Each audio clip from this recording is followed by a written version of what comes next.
Boa noite, estamos começando mais uma edição do programa Band Entrevista e hoje eu estou recebendo o Celso Torres, ele que é líder em sustentabilidade da Esfera Soluções Ambientais.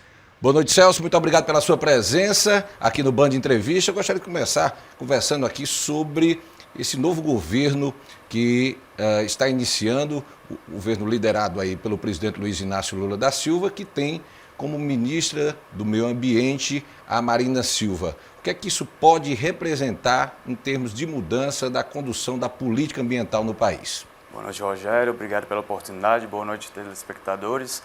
Eu acho que esse novo cenário que a gente encontra a partir do governo Lula, com a presença da ministra assumindo essa pasta, é um cenário de muita expectativa, né? Eu acho que o Brasil tem um potencial de protagonismo muito grande dentro da agenda de sustentabilidade, a agenda ambiental a nível mundial, e há uma expectativa que com a retomada dessa postura de liderança, essa postura mais proativa em relação à agenda, a gente possa se aproveitar melhor das oportunidades que giram em torno dela, né? O momento realmente é de que essas promessas feitas ao longo da campanha, essas expectativas se cumpram e a gente possa retomar a agenda ambiental, a agenda da sustentabilidade, como ela merece ser tratada aqui no nosso país. Hoje há uma grande preocupação em nível mundial sobre a questão da gestão do meio ambiente. O Brasil passou os últimos 4 anos, o governo do ex-presidente Jair Bolsonaro, recebendo muitas críticas, principalmente de outros países, né, de gestores de outros países. O que é que essa mudança de governo, essa mudança de postura, de olhar de como deve ser conduzido o meio ambiente pode favorecer o país? Principalmente eu acho que existe uma percepção já a nível global, não só no Brasil, de que esses aspectos ambientais, esses riscos ambientais, eles afetam diretamente a nossa riqueza, né? Como a gente produz riqueza, como as empresas podem desempenhar. Então essa preocupação ambiental, ela extrapola aí a esfera mais óbvia da sustentabilidade ambiental e ela afeta sim o bom desempenho das nossas indústrias, das nossas empresas como um todo. Então nesse sentido é importante a gente trazer a preocupação com a agenda para dentro de um contexto mais amplo, né? Não só dentro daquela visão de sustentabilidade muito ligada à questão exclusivamente ambiental e perceber que ela traz um reflexo para a economia do país como um todo. Então, a expectativa é de que uma melhor gestão dessa agenda possa impactar positivamente, além da agenda ambiental, impactar também nossa agenda de exportação. Trago o exemplo aqui da União Europeia, que traz barreiras extremamente agressivas, limitadoras a países que não têm esse critério, essa gestão muito bem estabelecida. Então, a partir do momento que o Brasil se coloca comprometido nesse sentido, ele passa a acessar mercados que podem estar fechados para outros países. Então, é um grande diferencial competitivo para a gente. Como voltar a dizer, a expectativa é que isso traga para a gente excelentes oportunidades. Ô Celso, em relação às empresas brasileiras que trabalham com exportação, que trabalham com o mercado internacional, elas hoje estão bem assessoradas na questão de como conduzir bem a questão da política ambiental? Perfeito. Existe essa pressão em relação à regulamentação, exigências em torno de critérios não só ambientais, mas também de governança social, está muito ligado à questão do mercado financeiro. Então, as grandes corporações, principalmente aquelas listadas na Bolsa de Valores, já vêm de uma série de exigências, então já estão mais inclinadas, mais preparadas ou deveriam estar em relação a essa agenda. De uma maneira geral, a gente percebe num cenário de mercado, de indústria nacional, um verdadeiro efeito cascata, né? Todas as empresas que se relacionam com essas grandes corporações passam a ter que cumprir também esses requisitos. Então, a exigência de bons assessoramentos nesse sentido é crescente. Infelizmente, nem toda empresa está preparada hoje, mas tende a ser algo que seja o básico, né? Assim, ponto de partida para se fazer negócio, você ter uma boa assessoria na gestão ambiental, gestão dos seus impactos sociais também, porque esse é o cenário que se desenha a nível global e o Brasil não fica de fora disso. Hoje, no caso da Esfera Soluções Ambientais, quais são as linhas de trabalho que vocês desempenham nessa questão de ter uma boa condução da política ambiental? A esfera ela tem como propósito, né, auxiliar a transição para uma economia de baixo carbono, que é uma das agendas talvez mais em alta, mais proeminentes dentro desse contexto que a gente vive. E ela faz isso através de dois grandes braços. O primeiro de valorização de resíduos, gestão de resíduos, e o outro através da assessoria ambiental.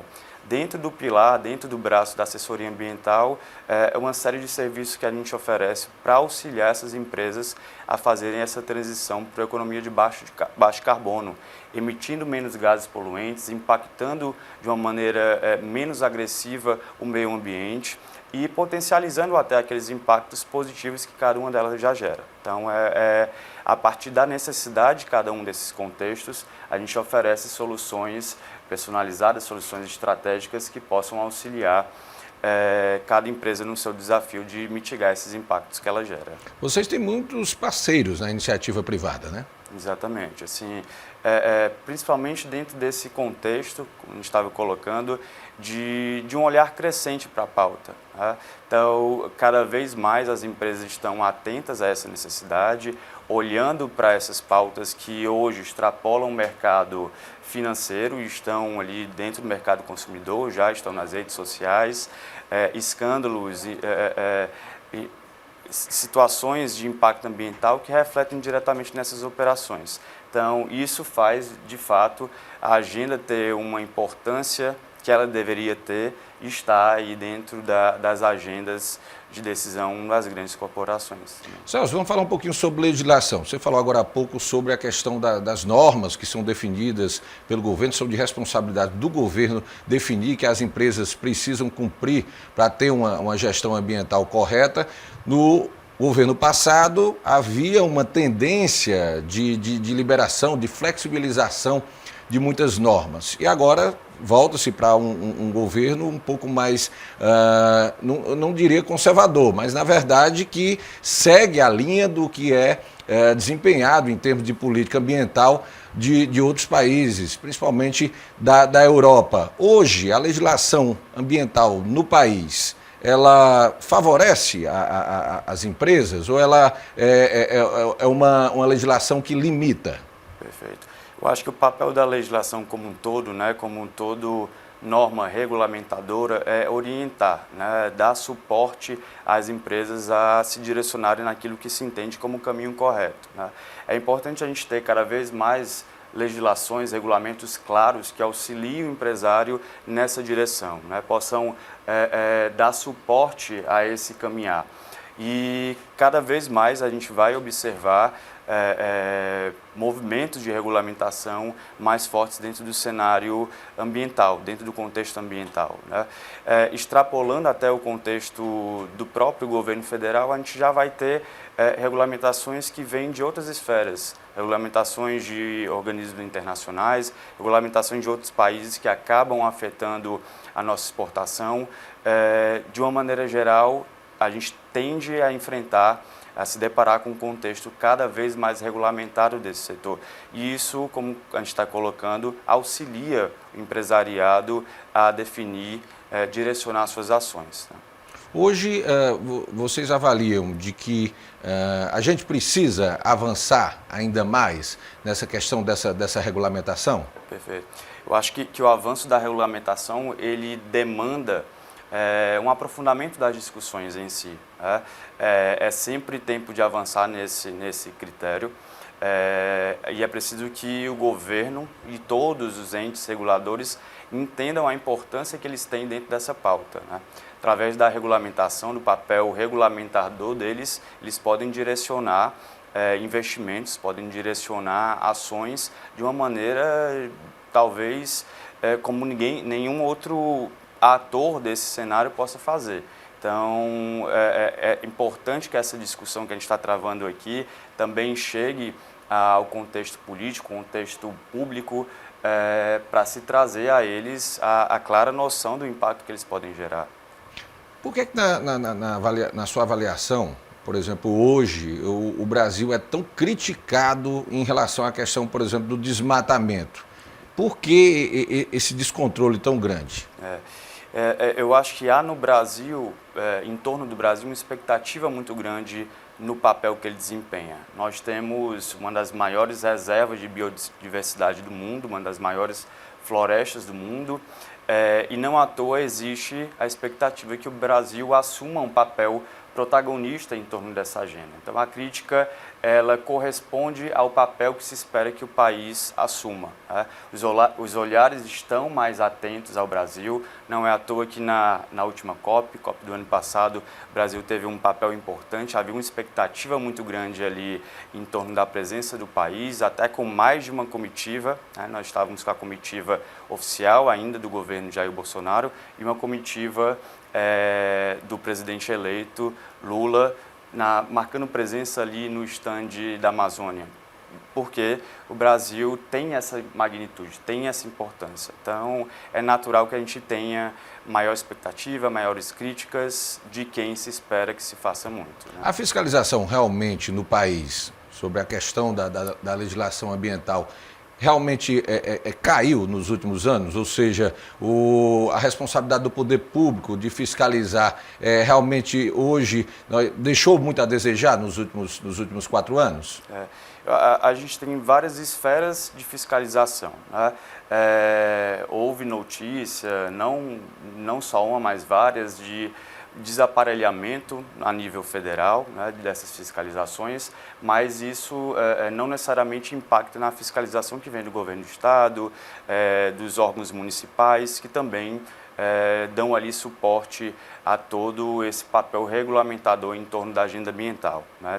Temos notícias infelizes em torno disso, né? O papel do governo federal é sempre de uma magnitude maior por conta da sua abrangência, mas outras esferas eu acho que continuaram fazendo bem, desempenhando bem o seu papel.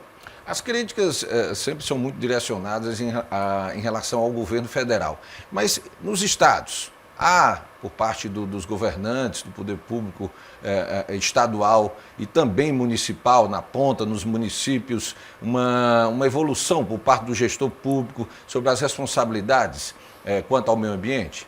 Eu acho que assim dentro da esfera de competência de cada um desses entes, eu acho que há uma clara distinção em como se pode tocar essa agenda, né? Trazendo para o contexto aqui do nosso estado, eu acho que há um olhar atento, um olhar de foco a essa pauta, em especial por conta das oportunidades que nós temos aqui no nosso cenário estadual, né? Mas assim, cada estado, dentro da sua esfera de competência, vem tomando as medidas no que entende fazer sentido para o planejamento de cada um deles, né? Celso, eu vou pedir aqui um intervalo rápido, daqui a pouquinho a gente volta aqui com o Band Entrevista e continua esse bate-papo aqui sobre gestão ambiental com o Celso Torres, que é líder em sustentabilidade da Esfera Soluções Ambientais. Vou para o intervalo, daqui a pouquinho a gente está de volta.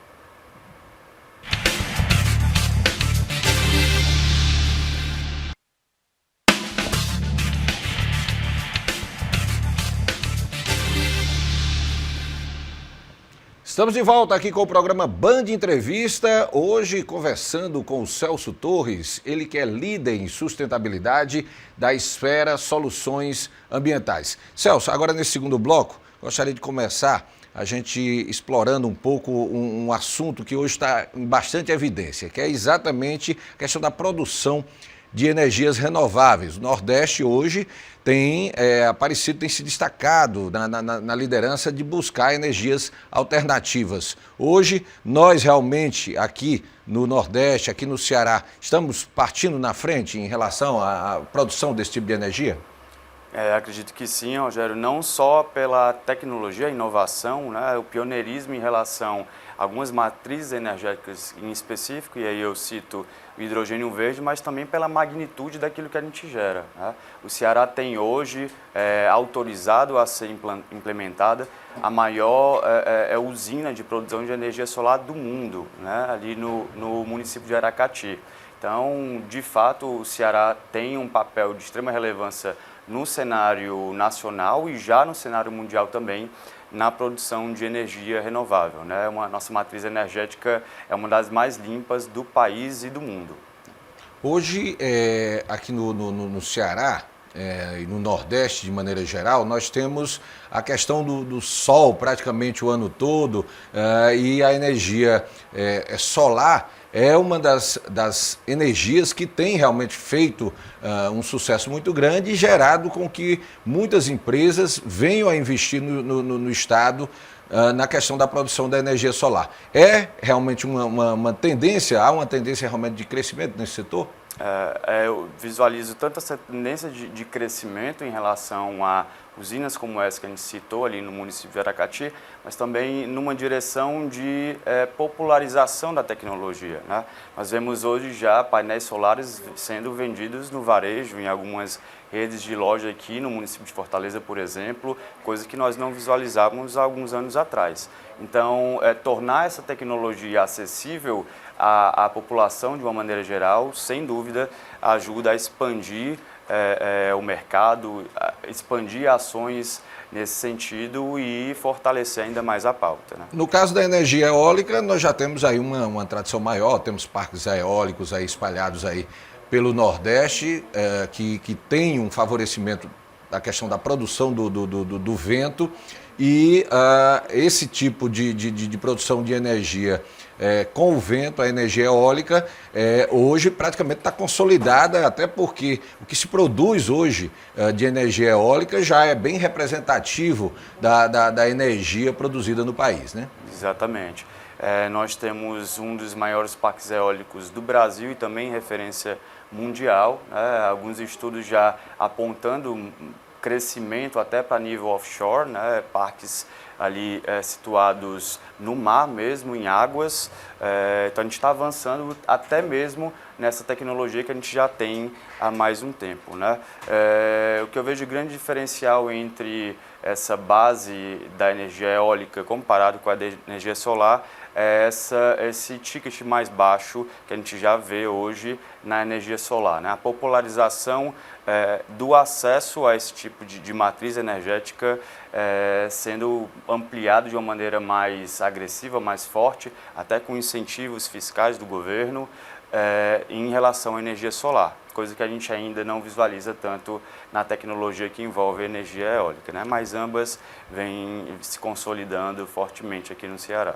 Tanto no caso da energia eólica como na solar, hoje há uma presença muito grande de empresas multinacionais investindo aqui no Ceará, buscando a produção desse tipo de energia? Sim, quando a gente fala em energia renovável, eu acho que os olhares do mundo inteiro se voltam muito aqui para o Ceará, né? Escutei alguns especialistas dizendo que o Ceará tem potencial para ser um novo Emirados Árabes por conta da sua matriz energética, né? Tem investidor do mundo inteiro olhando para a produção de hidrogênio verde aqui no Ceará, exatamente por conta da nossa matriz energética baseada aí na energia solar, na energia eólica, que viabiliza a produção desse novo combustível a partir de uma matriz energética limpa, que é isso que torna o hidrogênio de fato verde, né? Ô Celso, vamos falar um pouquinho sobre hidrogênio verde, porque hoje é um tema realmente que domina as discussões do empresariado diante dos memorandos que o governo do Ceará vem assinando aí com empresas tanto do exterior como também empresas brasileiras. Uma perspectiva enorme na questão de produção de energia limpa e também de geração de emprego no Estado. Vamos explicar um pouquinho aqui para o nosso telespectador o que é o hidrogênio verde, o que esse tipo de energia pode trazer de benefício para o cearense de maneira geral. O hidrogênio verde ele é um combustível que é produzido a partir da cisão da molécula de água, né? E aí ele se torna verde a partir do momento que para a produção dele você não gera impacto, por assim dizer, ambiental, né? Por conta da nossa matriz energética limpa, né? Para a geração desse hidrogênio verde a gente não está emitindo gases poluentes, não está gerando um impacto ambiental significativo. É a partir disso que a gente pode considerar ele um hidrogênio sustentável, um hidrogênio limpo, por conta da forma que ele foi produzido, né? E aqui, dentro da tecnologia que nós estamos desenvolvendo no Ceará em específico, a gente também está falando de reuso de água, então isso mitiga ainda mais o impacto que a produção desse tipo de combustível pode gerar. Então, nós temos um potencial gigantesco de produção desse tipo de combustível, que é tido como um dos grandes instrumentos para essa transição para uma economia de baixo carbono a nível mundial mesmo.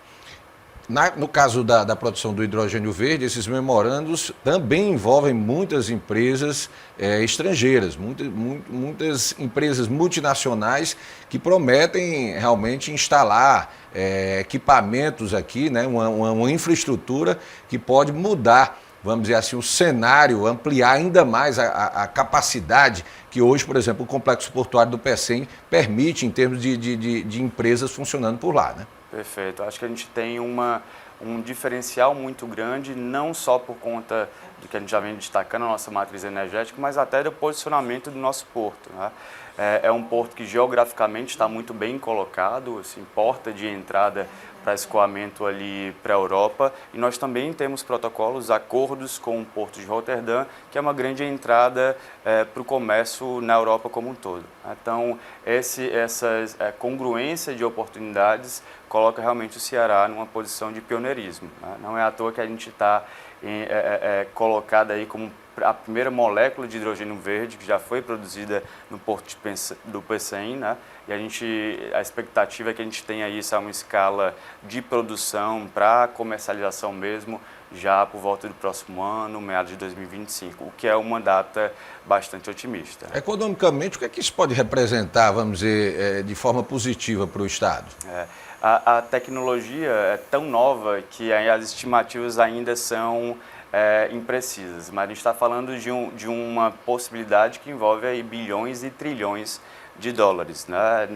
Uma economia que ainda está se estruturando em torno dessa busca por combustíveis cada vez menos poluentes, né? A gente está falando, todo esse panorama gira em torno realmente da transição para uma economia de baixo carbono. Então, tem se buscado muita tecnologia em relação a isso, alternativas aos modelos de combustível que a gente já encontra hoje, e o hidrogênio realmente se coloca como uma grande porta, né? Uma grande alternativa. E isso deve ampliar cada vez mais o impacto que pode gerar a comercialização desse tipo de produto. O que vem a ser produzido em termos de hidrogênio verde aqui no estado? É para o consumo em termos de país? Como é que se trabalha essa questão da própria comercialização do que é produzido? Grande parte desses protocolos que já foram firmados com o nosso estado, a gente está falando de exportação, né? Principalmente ali para a Europa. Mas é natural que haja um interesse crescente da nossa indústria, inclusive indústria estadual, em utilizar esse tipo de combustível para a produção dos seus materiais, dos seus bens, né? É claro que isso demanda também uma adaptação da própria tecnologia, mas é uma pauta da qual nenhuma corporação, nenhuma empresa vai conseguir passar ilesa, né? Vai ser trazido com certeza para as agendas de discussão também da nossa indústria interna, né? Porque, vamos dizer assim, na concentração ali desses investimentos ali no complexo portuário do Pecém, há critérios para a definição dos locais onde vão ser instaladas essas empresas? Rogério, existe uma série de condicionantes, né, para viabilizar a implementação de uma planta de produção de hidrogênio verde. Vários estudos de impacto ambiental precisam ser feitos, né? E isso já temos até um investimento, assim, uma boa vontade dos órgãos reguladores em viabilizar uma análise desses impactos de uma maneira mais rápida, porque a gente literalmente está correndo contra o tempo para tomar essa oportunidade na dianteira. Então, existem sim uma série de situações que precisam ser observadas, questão de impacto, questão de oportunidade, de onde vem a energia que vai ser utilizada na produção desse combustível, de onde vem a água que vai ser utilizada nesse combustível, e a gente tem no nosso porto, eu acho que a confluência de grandes oportunidades em torno disso. Então, temos sim condições favoráveis, condições extremamente vantajosas. Por isso, a gente tem tanta atenção, tanto interesse em empresas multinacionais, internacionais, no nosso porto. No caso aqui da produção de hidrogênio verde, aqui também tem um envolvimento muito forte por parte da Federação das Indústrias do Estado do Ceará, a FIEC, com o empresariado local também querendo se envolver nesses projetos, né? Exato.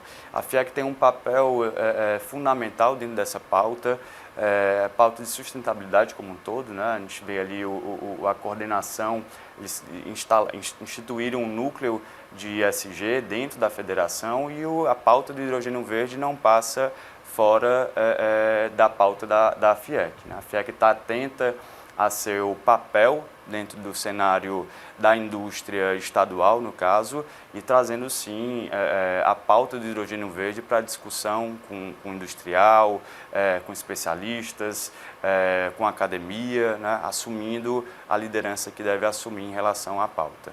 Celso, vamos falar aqui um pouquinho aqui da Esfera Soluções Ambientais, quais são as perspectivas aí para 2023, quais são as parcerias, os projetos aí que estão sendo delineados aí para esse ano? A nossa expectativa é muito grande para o ano de 2023 e os próximos anos como um todo. Um relatório recente lançado pelo Fórum Econômico Mundial mostra, inclusive, a importância da pauta da transição para uma economia de baixo carbono, né? O tema é apontado como um pano de fundo para os maiores riscos que a gente pode enfrentar a nível mundial, tanto num panorama de curto prazo, 2 anos, como também de longo prazo. Então, é natural que a gente tenha uma atenção maior do empresariado em relação à descarbonização das suas atividades e, sendo esse o propósito maior da Esfera, a gente está pronto para dar assistência, assessorar as grandes empresas, as médias e pequenas empresas a buscar soluções nesse sentido.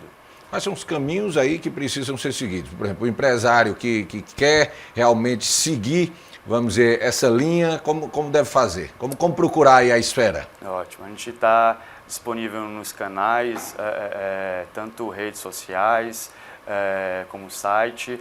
E o primeiro passo, eu acho, que é entender a relevância da pauta, partindo aí para um diagnóstico em relação à sua situação presente e aí entra a Esfera assumindo o papel de auxiliar essas organizações a estruturar uma estratégia em relação ao tema.